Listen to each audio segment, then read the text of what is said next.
Hi friends, +2 കഴിഞ്ഞാൽ ഏത് കോഴ്സാണ് തിരഞ്ഞെടുക്കേണ്ടത് എന്നതിനെ സംബന്ധിച്ചാണ് ഞാൻ ഇന്ന് നിങ്ങളുമായി ഷെയർ ചെയ്യാൻ ആഗ്രഹിക്കുന്നത്. നമുക്കറിയാം, +2 കഴിഞ്ഞാൽ ഇനി കുറച്ചും കൂടി സീരിയസ് ആയി. നമ്മൾ 10ാം ക്ലാസ് കഴിഞ്ഞ് അടുത്ത് +2 പോയി, അല്ലെങ്കിൽ വൊക്കേഷണൽ ഹയർ സെക്കൻഡറിക്ക് പോയി. അങ്ങനെയൊക്കെ കഴിഞ്ഞ് കഴിഞ്ഞാൽ അതുകൊണ്ട് തന്നെ നിർത്തുന്നില്ലല്ലോ, വിദ്യാഭ്യാസം പിന്നെയും തുടരുകയല്ലേ. അപ്പോൾ അവിടെയൊക്കെ നമ്മൾ തിരഞ്ഞെടുക്കേണ്ടത് വളരെ പ്രധാനപ്പെട്ട, നമ്മളുടെ മുന്നിൽ ഒരുപാട് കോഴ്സുകൾ എടുക്കുന്നുണ്ട്. പ്രത്യേകിച്ച് പ്രൊഫഷണൽ കോഴ്സുകളുണ്ട്, ഡിഗ്രി കോഴ്സുകളുണ്ട്, ഡിപ്ലോമ കോഴ്സുകളുണ്ട്. അപ്പോൾ ഈ കോഴ്സുകളിലൊക്കെ ഏത് തിരഞ്ഞെടുക്കണം എന്നുള്ളത്. അപ്പോൾ നമുക്കറിയാവുന്നതാണ്, +2 എടുത്ത കോഴ്സിൻ്റെ ബേസിൽ സയൻസ് ഗ്രൂപ്പാണോ, കൊമേഴ്സ് ആണോ, ഹ്യൂമാനിറ്റീസ് ആണോ, വൊക്കേഷണൽ ഹയർ സെക്കൻഡറിയിലെ കോഴ്സുകളാണോ, അല്ലെങ്കിൽ മറ്റ് ഡിപ്ലോമ കോഴ്സുകളാണോ, അതിൻ്റെ ബേസിലാണ് മിക്കവാറും നമ്മൾ അടുത്ത കോഴ്സിലേക്ക് പോകുന്നത്. അപ്പോൾ അവിടെയൊക്കെ നമ്മൾ വളരെ ശ്രദ്ധിക്കേണ്ടതുണ്ട്. ഇതിലൊരു പ്രത്യേകത എന്ന് വെച്ച് കഴിഞ്ഞാൽ, ഇപ്പോൾ കൊമേഴ്സ് എടുത്ത ഒരു കുട്ടീനെ സംബന്ധിച്ചിടത്തോളം കൊമേഴ്സുമായി ബന്ധപ്പെട്ട മാനേജ്മെൻറ്റ് കോഴ്സുകളിലേക്ക് കടന്നു ചെല്ലാൻ സാധിക്കുമെന്നുള്ളത്. അല്ലെങ്കിൽ BCom പോലുള്ള കോഴ്സുകൾ, CMA പോലുള്ള കോഴ്സുകൾ, CMA ഇന്ത്യ ഉണ്ട്, CMA USA ഉണ്ട്. അപ്പോൾ ഇവിടെ നമുക്ക് കൊമേഴ്സ് മേഖലകളിൽ മാനേജ്മെൻറ്റിലേക്ക് BBA പോലുള്ള കോഴ്സുകളൊക്കെ തന്നെ ഉണ്ട്. BBAയിൽ തന്നെ നിരവധി ബ്രാഞ്ചുകളുണ്ട്, നമുക്കറിയാവുന്നതാണ്. അപ്പോൾ ഇവിടെ കൊമേഴ്സ് കഴിഞ്ഞാൽ ഇനി ഏതിലേക്ക് കടക്കണം, അതിൽ ഏറ്റവും മികച്ച അല്ലെങ്കിൽ ഏറ്റവും നന്നായി ആപ്റ്റ് ആവുന്ന, ഈ കുട്ടിക്ക് ഏറ്റവും ആപ്റ്റ് ആവുന്ന ഒരു കോഴ്സാണ് അവിടെ തിരഞ്ഞെടുക്കുന്നത്. അവിടെയും വളരെ ശ്രദ്ധിക്കേണ്ട കാര്യം തന്നെയാണ്. ഇനിയും സയൻസ് ഗ്രൂപ്പ് കഴിഞ്ഞ കുട്ടികൾ, പ്രത്യേകിച്ച് ബയോ സയൻസ് കഴിഞ്ഞ കുട്ടികൾക്ക് മുന്നിൽ ഒരുപാട് കോഴ്സുകൾ എടുക്കുന്നുണ്ട്. അപ്പോൾ നമുക്കറിയാവുന്നതാണ്, മെഡിക്കൽ കോഴ്സുകളുണ്ട്, അതുപോലെ തന്നെ മെഡിക്കൽ അനുബന്ധ കോഴ്സുകളുണ്ട്, പാരാമെഡിക്കൽ കോഴ്സുകളുണ്ട്.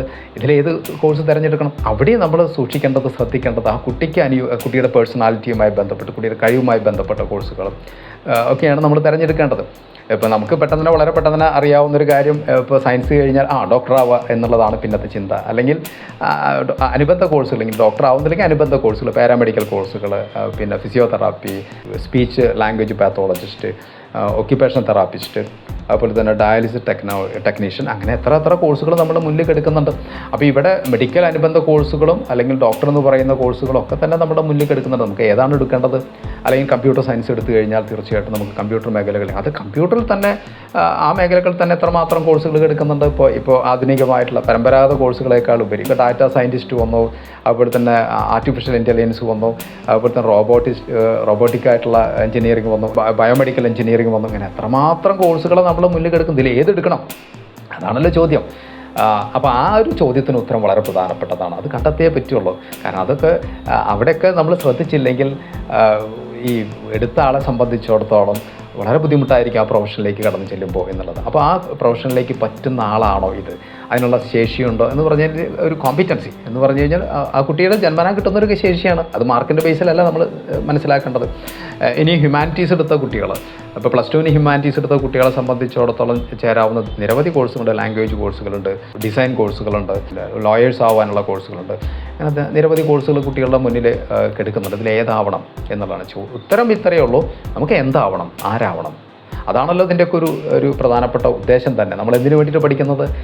കുറച്ച് അറിവുണ്ടാക്കാൻ വേണ്ടി എന്ന് പറയുന്നതോടൊപ്പം തന്നെ അതിനേക്കാൾ ഉപരി നമ്മളൊരു മികച്ച പ്രൊഫഷനിലേക്ക് കടന്നു ചെല്ലണ്ടേ? നമ്മുടെ ജീവിതോപാധിയല്ലേ, ജോലിയാണല്ലോ നമ്മൾ പ്രധാനപ്പെട്ടത്. ആരാവണം, ആരായാൽ നമുക്ക് ജീവിക്കാൻ പറ്റുന്നൊരു ഉപാധിയായിട്ട് മാറുന്നത്, അവിടെയാണല്ലോ അതൊരു പ്രധാനപ്പെട്ട കാര്യം. നമ്മളൊക്കെ എത്രയോ പണച്ചെലവുണ്ട്.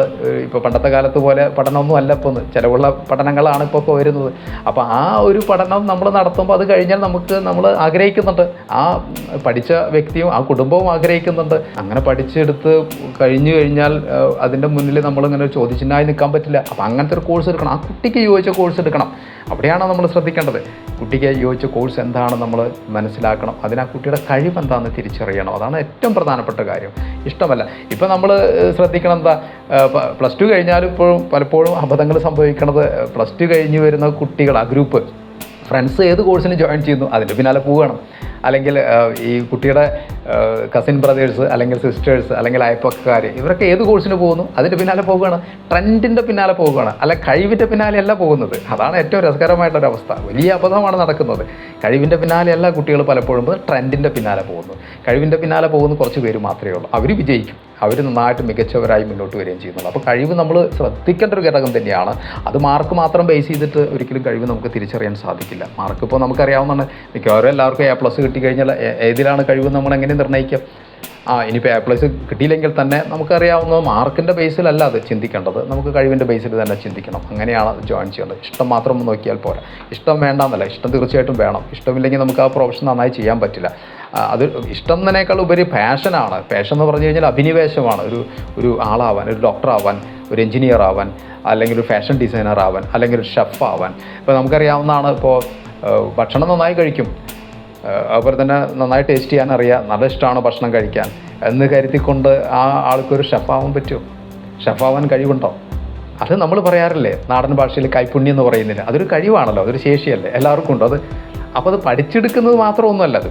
ഇപ്പോൾ നമുക്ക് അറിയാം, നമുക്ക് കുറേ കാര്യങ്ങളൊക്കെ നമുക്ക് പഠിച്ചെടുക്കാം. പക്ഷേ എത്ര പഠിച്ചെടുത്ത് കഴിഞ്ഞാലും കൈപ്പുണ്യമുള്ള ഒരാളുടെ അടുത്ത് മുട്ടാൻ പറ്റുമോ?